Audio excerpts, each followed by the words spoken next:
I'm going to give a brief overview of our collection software and connecting to our Beamlines. A lot of this is going to be very similar to probably your experiences at other Beamlines. I won't spend a lot of time going over too much of the software, but it will give you an idea that I think all of you who have collected at any Beamline will be able to pick up on our software fairly quickly, and it's fairly intuitive.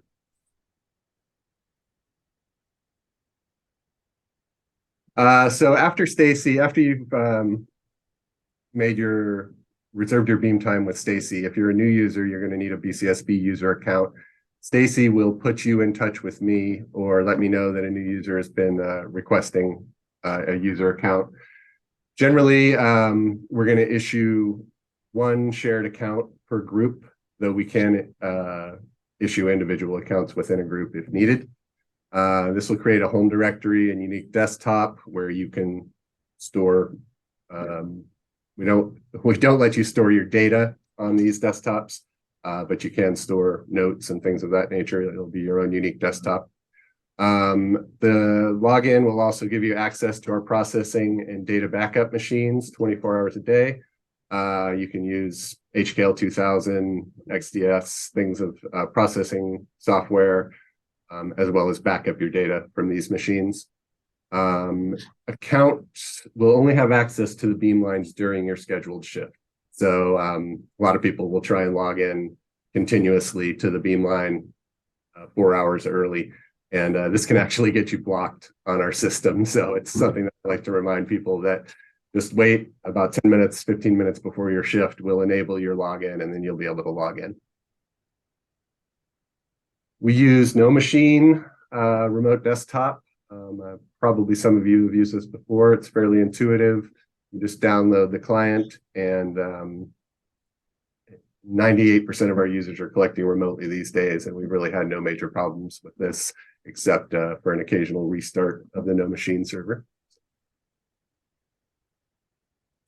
Remote access, again, you'll install the NoMachine client, fairly easy to do. There's more instructions available. And then you'll configure your connection and test them by logging into our processing machines here, BCSB NX and BCSB CNX. Again, that's because you can't log into the Beamline machines, but if you can log into these processing machines, you should be able to log into the Beamline machines when your Beam time comes up. The Beamline servers all follow a very standard file format, Beamline 201, 501, 502, 821, 823. So you would just create these shortcut links to these addresses, and you'll be able to log into the Beamline.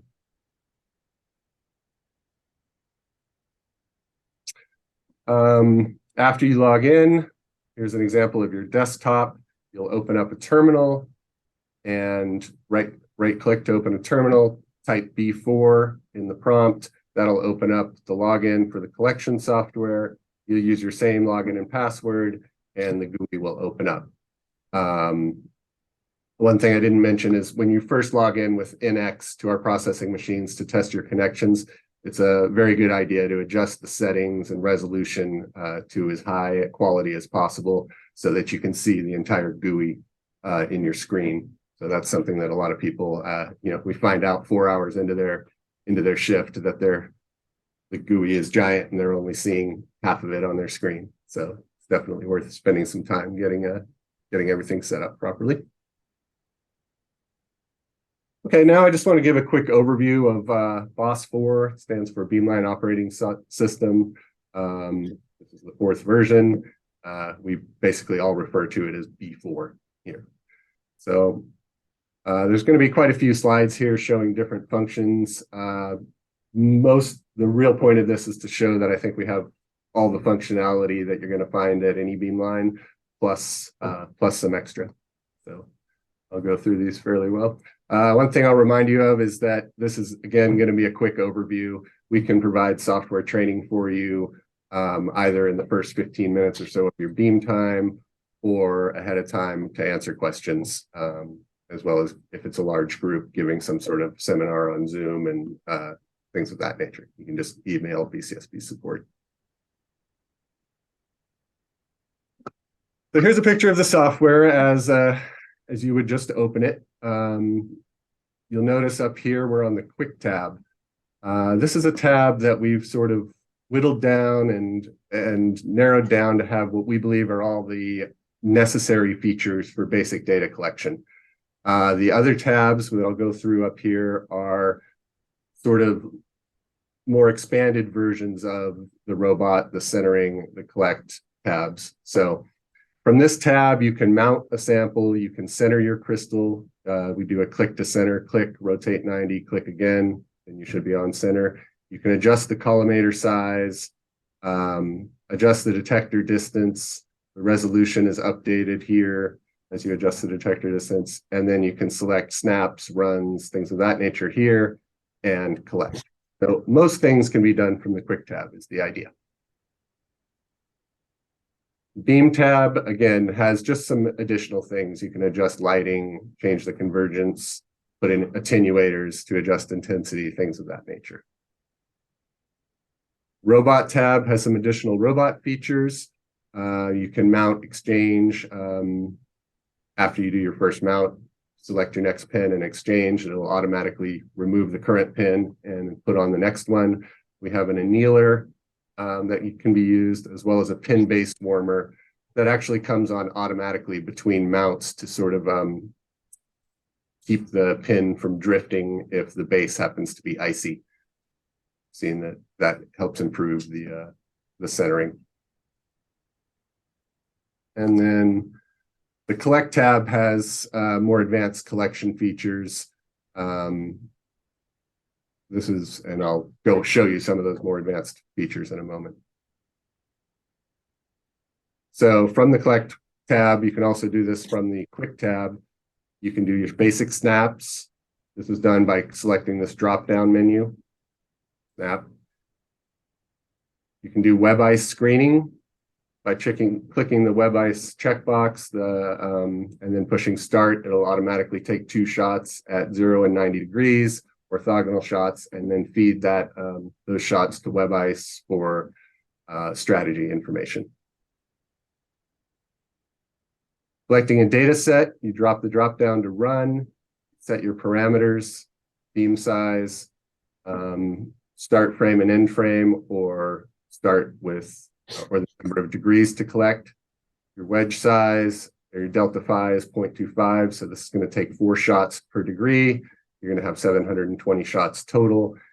And on Beamline 821, this is only going to take about 30 seconds in multi-layer, maybe less, maybe a minute.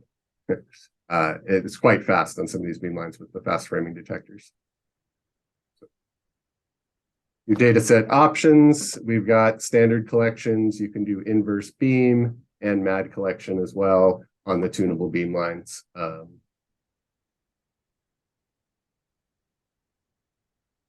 We also have vector data collection. We can set any number of points between the start and end point. This is not a good crystal for doing vector on, but the idea is that on a longer or larger crystal where radiation damage is an issue, you can distribute the dose across the entire length of the crystal.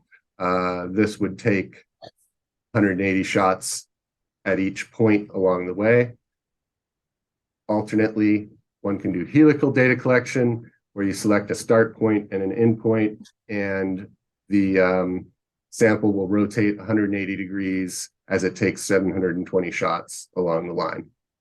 Again, preserving the crystal from radiation damage. Our raster program is very powerful, especially with the fast framing detectors. We've got shutterless raster. So a raster grid of this size would take roughly about 10 seconds to run through this. It's literally just sweeps through and provides you with a heat map for crystal location. There's a nice feature here, which I'll just point out because it's somewhat not self-explanatory. You can either create the grid size yourself and set your cell size accordingly. With our variable collimators, the collimators can be 20 by 10, 30 by 45. You can adjust length and width on those collimators independently, so you can get unique cell sizes. Or if if you click the box button here, you can drag, you can drag corner to corner quite quickly and create a grid over the sample and then just start the raster. Energy scans, again, on all our tunable beamlines, there is energy scans available. Ask staff if you need any assistance with this. And now I'd like to talk a little bit about our AutoCollect program and how it works. This is going to be a fairly high-level introduction to just what's going on behind the scenes with AutoCollect. There's always a lot of questions about the details, and we are looking for input from our users of AutoCollect to sort of improve the system and improve its power. So the AutoCollect program has been running for a couple of years now. Quite recently, we've had some very good results on Beamline 201. Got a couple of quotes from users that just sort of illustrate their surprise and happiness, with the way things are working for them at the Beamline. Again, this one, there was a structure that was sort of written off as dead, and we ran it through AutoCollect and got some good data from that. And then just, general enthusiasm after runs. So I'll give you a brief overview. The automated collection suite uses features that were pretty much already in our B4 software. The suite will mount, center, raster, screen, collect, and process your data with no user interaction at all. It uses our task queue, auto centering, auto raster, auto collect, and auto. So the task queue is a very powerful queuing program, which allows us to place pucks in the doer, tell the doer and robot where those pucks and pins are located, and create a queue with given parameters, beam sizes, distance, things of that nature. And by checking AutoCollect here and selecting run and dragging samples over, we've created a whole run of samples that will be run through the AutoCollect process. Once we start that, sample will be mounted. There's an automatic centering routine that just uses image recognition to find the tip of the pin, be it extending out of the pin, as in this case, or just the tip of the loop. It will place that on center, and then it's ready for the next step, which is automatic rastering. The raster will run 2 rasters. The first one will be on a flat axis to find the target. Any hot spots will be analyzed and sent to MOSFilm to see if they index. If the spot indexes, we consider that a good target. We rotate 90 degrees from that position and then take a vertical column raster to find the location of the sample. We'll find the hot spot, and targets with indexable spots will then, so we'll find our hot spot. In this case, it would be this red spot right here. And that shot, that is then fed into WebICE. We'll take a 0 and 90 degree image of our target. That will be fed into MOSFilm, sorry, not WebICE, and we'll check to see if it indexes. If it does index, it will be sent to collection automatically. The collection parameters will be set ahead of time we'll be in contact with our users to see what type of crystals they have, maybe the size of the crystals to determine collimator size. And it will automatically proceed to data collection. If the target is not indexable, it will just move on to the next sample automatically and not collect the data on it. Right now, we are erring on the side of collecting more data rather than less. The speed of the beamlines leads us to believe that we'll collect on some images that maybe are not as high resolution as you may want, or maybe icier than you want, and we're sort of refining the algorithm to figure out the best data sets to collect. But most of this is not an issue because of the speed of the detectors. After the data set is collected, it'll unmount and move on to the next sample automatically. And in the background, the data will be fed into automatic processing software, XDS, and dials. This usually takes about 5 minutes to proceed with results, but importantly, the next sample is already mounted and already underway with the next round of autocollect.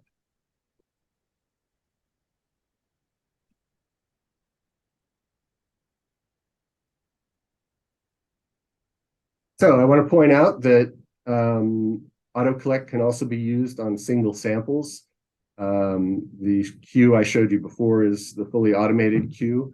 A lot of users, you might have a whole batch of icy samples where something happened in the processing of the samples or in the shipping, and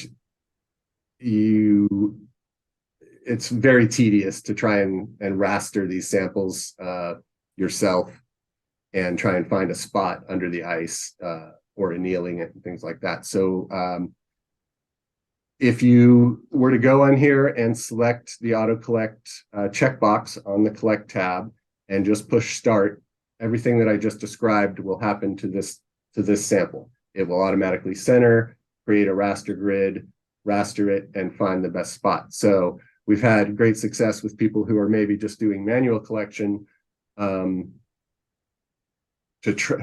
try a single shot, and we encourage you to just do some experimentation with that. See how it works for you. Sorry, my mouse is dead here. So to sign up for AutoCollect, let me make sure I didn't skip anything. Okay, signing up for AutoCollect is quite simple. You can just request it with Stacy when you talk. It is available on all of our beamlines, but currently we are running Beamline 201 in fully automated data collection mode. The reason for this is with the shutdown of the APS and also SSRL this past couple of months, we find the most efficient way to run data on 201 is with this program, and the small beam size makes for very fine rastering and high resolution crystal selection. So 201 will be reserved for that, at least in this session. The shifts will be assigned there on a rate of 1 puck per hour on 201. So depending on the number of samples, we'll reserve a certain amount of time. The staff here is going to configure the run after speaking with you, and we're going to run the samples whenever beam time is available. So the time on the schedule on 201 is really just a placeholder to know the number of samples we'll run for you, but we will be running samples kind of 24/7 on 201. So it's not known exactly when your samples will run, but after they run, we will contact you with a summary of your results as well as access to the raw data. And then we'll hold on to your samples so that you have time to review your data and let us know if you feel there's a need for further collection time or manual collection on another beamline of certain samples. So now I just want to show just very quickly our B4 portal and how you can view results and data. They're both available in B4. So here, if you see the data tab up here is selected, this is a list of the runs that a user would have taken in the past, couple of hours. And the automatically processed data is displayed over here with space groups and resolutions, R-merge scores, things of that nature. All of this data that is available when one is logged into the Beamline is also available on the web on our B4 portal. The portal is very useful for viewing summaries of your results, as well as sort of sorting out your data. You can download a spreadsheet from the portal, which is just a standard Excel spreadsheet, which then you can use at home to run through any sorting that you might need to do. So there's a link to the portal on our BCSB website, and we need to we will put this in any return emails that you get as well to sort of guide you to the spot for looking at your data. For data backup, the data is not seen on the portal there. Standard procedures, rsync, FTP, SCP, or Globus. We've just recently implemented Globus here. Some of you are probably familiar with it, others not. It's fairly straightforward, very similar to an FTP program, but used by many institutions for secure data transfer. So our Globus endpoint is BCSB data. You search for that, you'll find us. There's a couple of old BCSB sites that we don't know how to get rid of on Globus because they're owned by users that aren't here anymore. So anyway, BCSB data is where to go for that. And that finishes a little quick tour of the software. So we'd like to open it up for discussion, and I'll pass it back.